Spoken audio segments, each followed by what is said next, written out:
22 अप्रैल को पुलिस थाना सदर सोलन की टीम ने थाना क्षेत्र में गश्त और नाकाबंदी की हुई थी।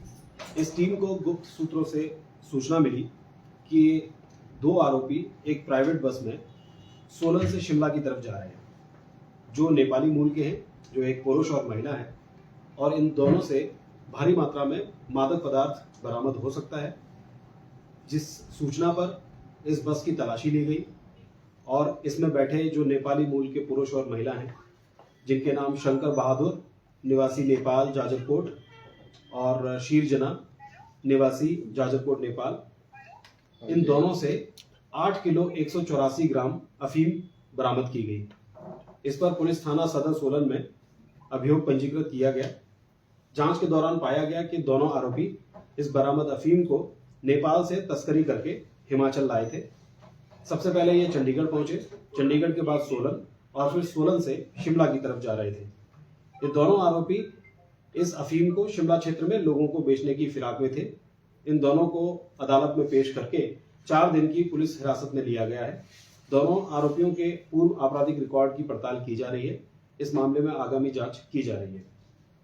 इसके साथ ही दिनांक 27 अप्रैल को ही एक दूसरे मामले में जिला की एसआईयू टीम जो गश्त और अपराधों की रोकथाम हेतु कंडाघाट के क्षेत्र में मौजूद थी, उसने गुप्त सूचना एकत्रित की, जिसमें पता चला कि एक स्विफ्ट डिजायर गाड़ी जो गौड़ा स्कूल के पास खड़ी है, इसमें 3 आरोपी चरस का अवैध कारोबार करने में संलिप्त हैं और इनकी तलाशी पर भारी मात्रा में इनसे चरस बरामद हो सकती है।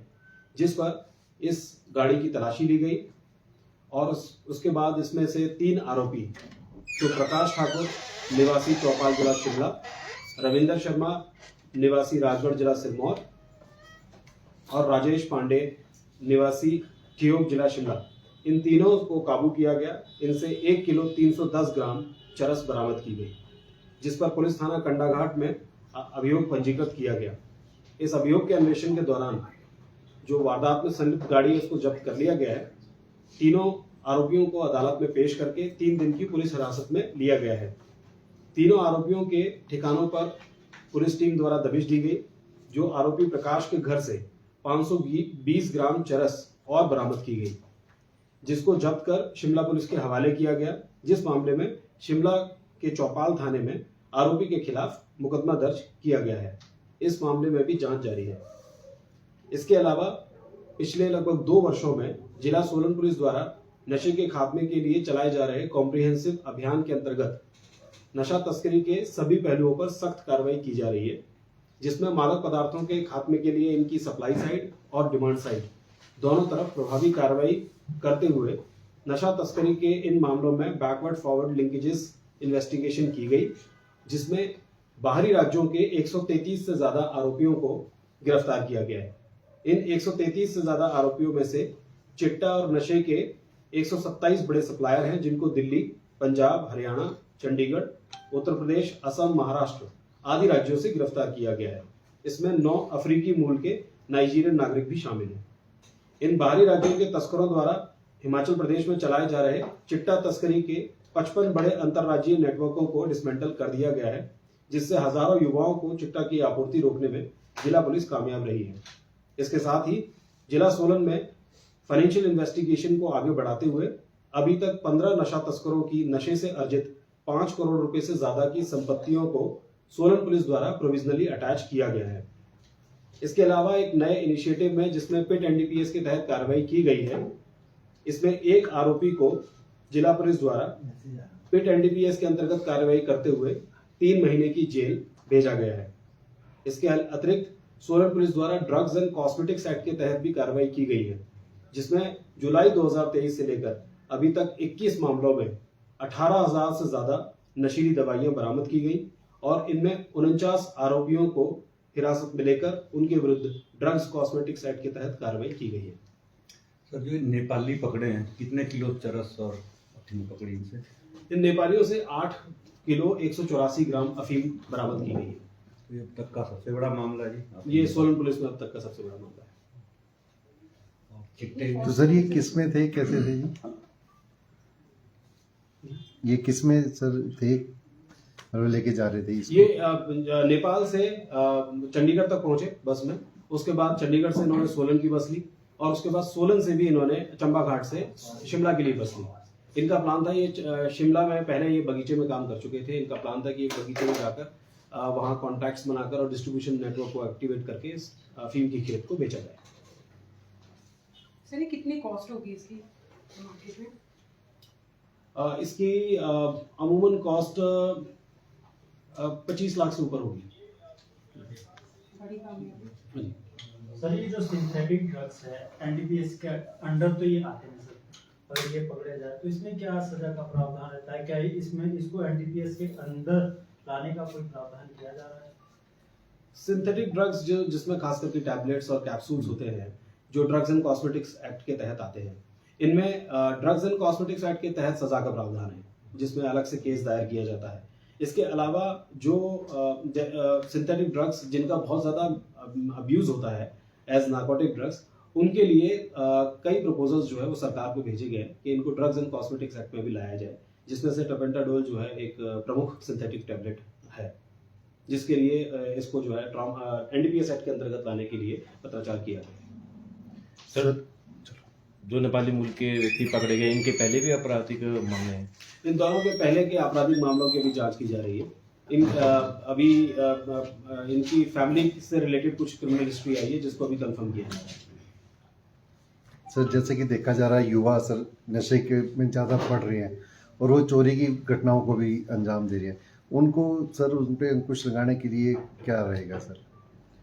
जैसा कि आपने देखा है पिछले 2 वर्षों में जो ये छोटी मोटी चोरियां होती थी, जो ज़्यादातर नशे की प्रवृत्ति से जूझ रहे युवक करते थे, उन चोरियों की प्रवृत्तियों में काफ़ी ज़्यादा कमी आई है। और जो युवा अभी इस तरह की एक्टिविटीज़ में इन्वॉल्व है, जो कुछ केसेस में हुए हैं जिनमें पकड़े गए हैं, उनको पकड़ने के बाद उनके खिलाफ कानूनी कार्रवाई तो की भी गई है, उसके अलावा उनके ऊपर नज़र भी रखी जा रही है और उनकी काउंसलिंग भी की गई है, जिससे उन्हें सकारात्मक कार्यों की तरफ जो है प्रेरित किया जा सके, जिससे वो इस तरह की एक्टिविटीज में इन्वॉल्व हो। सर, स्कूल्स में 2024 में जैसे और 2025 में जो केसेस हैं, उनमें अमूमन जो है छोटे जो चोरियों के केसेस हैं जिनमें नशे से जो जूझ रहे युवक शामिल थे, उनमें काफ़ी कमी आई है। निजी स्कूल्स के बच्चों के पास 6, 7, 8 क्लास के जो मामले सामने आ रहे हैं, नशीले पदार्थ स्कूल बैग्स में मिल रहे हैं, प्रिंसिपल और जो स्कूल का प्रशासन है वो मामले को कहीं ना कहीं दबा देता है, इस बारे में आपका क्या कहना है? और पुलिस टीम आगामी क्या करेगी जो स्कूल्स के बच्चों पे आप जागरूक कर सकोगे? देखिए, इस प्रकार की अगर कोई भी जानकारी आपके पास है, हम सोलन पुलिस आपसे रिक्वेस्ट करते हैं कि इस प्रकार की जानकारी आप जरूर शेयर करिए। किसी भी दबाव में आकर किसी भी प्रकार की इस तरह की जानकारी या केस को जो है कोई भी दबा नहीं सकता है। इसमें 2 तरह की चीज़ें हैं। एक जो कोटपा एक्ट के तहत जो नशे की सामग्री है, जैसे सिगरेट्स है, अदर टोबैको प्रोडक्ट्स हैं, जो स्कूल के आसपास जिनको बेचने पर प्रतिबंध है, उस तरह की नशे की अगर कोई शिकायत है उस पर भी पुलिस एक्शन ले सकती है। और इसके अलावा दूसरा जो नार्कोटिक्स है, उस पर जो है पुलिस सख्ती से कार्रवाई कर रही है। स्कूल के बच्चों में नार्कोटिक्स पदार्थ को लेकर हमारे पास अभी इस तरह की कोई जानकारी या कोई इन्फॉर्मेशन नहीं है। हमने जितने भी नेटवर्क्स, जो 55 नेटवर्क्स अभी ब्रेक किए हैं, उनमें से 12 से ज़्यादा नेटवर्क ऐसे हैं जो स्कूल क्षेत्र या यूनिवर्सिटी या कॉलेज क्षेत्र के आसपास थे, जो इन युवाओं को सिंथेटिक ड्रग्स बेचने की फिराक में थे, जिनको डिसमेंटल कर दिया गया। सर, आपने कहा ना कि 5 करोड़ के करीब संपत्ति अटैच की गई है, तो अभी कुछ और भी ऐसे मामले हैं जिनकी प्रॉपर्टी अटैच की जा सकती है या सीज की जा सकती है, बैंक अकाउंट कुछ ऐसे जी, क्या?